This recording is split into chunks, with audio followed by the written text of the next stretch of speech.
mis estimados y estimadas biogerentes. Bienvenidos a este nuevo video de Globus Biogestión.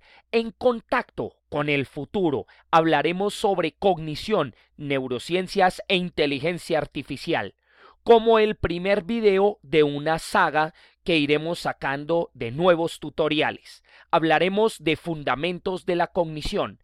Te saluda Juan Pablo Ramírez Galvis.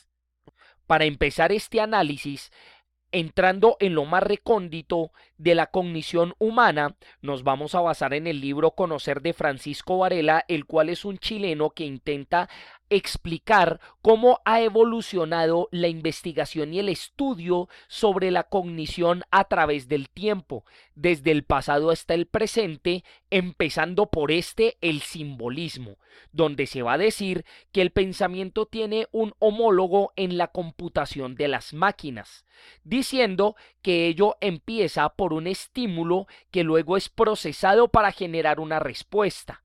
Esto vendría a ser la dualidad sensor-actuador, y ello basado en los símbolos que está representado aquí en la tríada de Peirce, donde tenemos de una parte el objeto, que es la realidad que está fuera del ser humano a ser interpretada, el signo o símbolo, que es el fragmento de la misma que podremos analizar, y el interpretante, que es la imagen que se hace sobre ello. Esto vendría a ser como una actualización del mito de la caverna de Platón, ¿recuerdas? Donde decíamos que había una familia de cavernícolas que a través de una fogata alcanzaba a ver las sombras de los animales proyectadas en la pared de dicha cueva, pero ellos no estaban viendo al verdadero animal, estaban viendo las sombras e imaginando esa realidad. De esta manera, por ejemplo, si tenemos el objeto árbol y uno lee la palabra árbol, pues se va a imaginar un objeto relacionado, pero no todos nos vamos a imaginar el mismo árbol. Entonces, esta es la parte que hay que entender del simbolismo. Ello da entonces paso a la denotación y la connotación. La primera es la definición explícita de algo y la otra es la que depende del contexto. Por eso se habla de la semántica, que es precisamente el uso específico que se le da a una palabra en un momento determinado. Yo puedo decir que cara es un rostro, pero que cara también puede ser un objeto costoso. En las máquinas, el equivalente vendría a ser la sintaxis, que vendría a representar las etiquetas del lenguaje de programación y su ordenamiento para generar diferentes comandos. Es decir, que de la manera en que esté puesta esa etiqueta, el computador va a reaccionar frente a ello. Se dice, pues, que el cerebro humano es un microprocesador, que nuestra memoria y nuestro almacenamiento de símbolos a lo largo del tiempo representa la RAM y que las neuronas equivalen a los cables. En un segundo escenario tenemos entonces la emergencia, que intenta explicar el cuestionamiento al postulado anterior sobre, hey, nosotros por qué carajos estamos haciendo un símil del cerebro humano, siendo que funcionamos en paralelo mientras que las máquinas funcionan de manera lineal y basado en reglas. No podemos compararnos con las máquinas de esta manera. Entonces, trayendo a colación la teoría general de sistemas que se va a ver más adelante en este curso, se empieza a explicitar lo que son las redes neuronales que funcionan bajo los tres pasos que vemos aquí. Primero, hay un patrón inicial o inherente. Es como un bebé que cuando nace no se le enseña a llorar o a reír, simplemente lo hace, viene preprogramado para ello. Lo segundo es el entrenamiento, que es la repetición de cosas, el adiestramiento, la relación con el mundo, para de tercero hacer una replicación de esos patrones aprendidos. Esto es un aprendizaje evolutivo, en donde en esa replicación vía entrenamiento se puede ir perfeccionando. Es como en relación a un bebé que se ríe, perfeccionar el sentido del humor. Ello está basado en las redes, donde hay unos nodos y unas relaciones representadas por líneas que confluyen hacia esos nodos, donde puede ir de lo micro a lo macro y viceversa. Entonces, vamos a decir que, por ejemplo, nuestras neuronas se organizan en esas redes para generar en nuestro cerebro otros comportamientos, para generar en el humano otros comportamientos, para generar en las sociedades comportamientos, culturas, etcétera, de lo micro a lo macro y viceversa. Y ello basado en el conexionismo, donde habla primeramente de la autoorganización. Supón, por ejemplo, las luciérnagas macho, que individualmente no pueden atraer a las hembras, pero cuando sincronizan el destello de sus colas en unos patrones predeterminados, ahí sí las atraen. Entonces ahí hay una emergencia.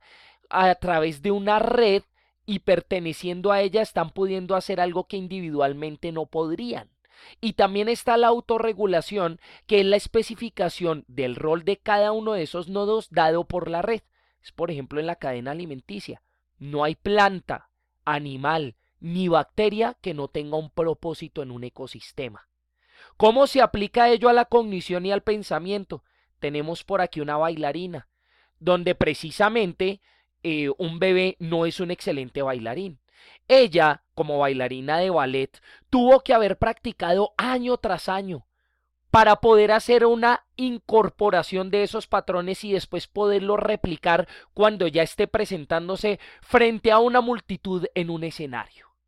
Pero también vemos que las máquinas lo pueden hacer. Y un ejemplo de ello es el autocorrector de los celulares, donde hay un patrón basado en un glosario o en un diccionario inicial, y en la medida que este celular va interactuando con el usuario, va aprendiendo palabras, comportamientos y predicciones nuevas acorde a ese lenguaje específico de esa persona. En un tercer escenario tenemos la enacción, que responde a un cuestionamiento suscitado desde la emergencia. Y es, oiga, pero es que ¿será que el mundo está simplemente dado para que el humano lo contemple, algo así como la belleza de Platón? Simplemente esto es algo hermoso y ahí está para que yo lo mire. Un artífice lo hizo y yo simplemente cumplo un rol pasivo. ¿Será que es que el cerebro no tiene también una participación activa en la construcción de mundo? Por ello, se habla de la interdefinición, donde te pongo esta imagen de una muchacha mordiendo una manzana. Ella le está dando un propósito a la fruta y es convertirla en alimento. Pero también por el otro lado, esta fruta va a activar el metabolismo de la muchacha. Es decir, que la realidad se configura de esas relaciones entre las cosas y es de manera multidireccional. No es como que todo esté dado solo para que yo lo contemple. ¿Dónde se había quedado entonces la concepción de imaginación y creatividad, donde un ser humano tiene la capacidad de proyectarse y de pensar cosas surrealistas, de pensar en otros mundos, de pensar en el espacio? Para explicarte mejor esto, te traigo dos ejemplos. El primero es la ilusión óptica, esta que se llama la del confeti.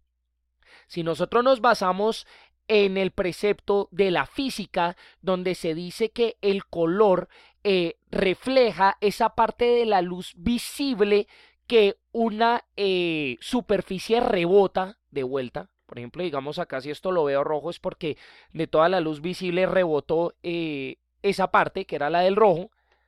Entonces lo veo rojo, pero si esto se trata de una ilusión óptica, ¿tú crees que esto es verde, esto es morado? Pues no, todos los confetis son del mismo color. Es decir, que el cerebro también le está dando una interpretación para decirle a mis ojos, vea este color. Pero no necesariamente es el fenómeno físico que está sucediendo de reflexión de una superficie. Otro ejemplo es el de la endocitosis, que es como una célula se alimenta. Resulta que es que una célula no es así circular como uno la ve en el atlas o en el libro, nada más alejado de la realidad que eso. Una célula prácticamente tiene una forma indefinida, porque a cada momento, para alimentarse, para generar barreras biológicas, para atacar bacterias, etcétera, estas células van cambiando su configuración todo el tiempo, es decir, que no tiene una forma definida. Esto es interdefinición con el entorno. Pero finalmente se puede hacer una superposición de estos enfoques, porque es que tampoco es que el simbolismo se agarre con la emergencia y ella con la inacción. Se puede generar toda una estructuración de lo que es la cognición a través de estas tres aproximaciones, que es lo que te voy a explicar en este gráfico de coordenadas polares diseñado por Francisco Varela en su libro Conocer. Tenemos entonces que vamos a decir lo siguiente. Para un símbolo, que es lo que se interpreta de esa realidad, hay una base.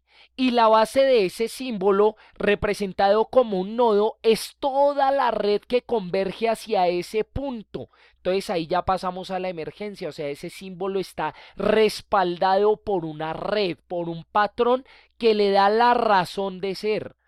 Pero resulta que esa red no solo aprende, sino que esa red también tiene una interdefinición activa con el mundo. Entonces ahí nos pasamos a la inacción. La red también define a otras redes y a su entorno. Y de afuera hacia adentro entonces se vería de la manera contraria. Estas redes que afectan también al mundo generan emergencias y patrones y aprendizaje y evolución, y esos nodos que se van tejiendo en esas redes entonces vienen a ser los símbolos. Entonces también se ven 5 ejes que son los que tratan el cognitivismo, que vamos a ir viendo a lo largo de los tutoriales. El pilar básico, que es el de inteligencia artificial, el fundamental. Y de ahí tenemos las neurociencias, la lingüística, psicología cognitiva y la epistemología. Tenemos también aquí los autores que han trabajado a lo largo del tiempo bajo cada uno de los enfoques y dentro de cada una de la interacción de estas disciplinas. Esta que tiene una flecha es Francisco Varela definiéndose a sí mismo. Con esto doy por terminado este video. Espero haya sido de tu agrado. Estos tips van a cambiar tu vida, lo que vamos a ver más adelante. Pero entonces, para que no te pierdas esta información de gran relevancia, suscríbete, dale clic en la parte de abajo y activa la campanita para que te lleguen las notificaciones vía correo electrónico. Y además, pues te invito a que nos tomemos un café virtual. Coméntame ahí abajo que yo estaré muy atento a contestarte. Y recuerda que Globus es el poder de la biogestión.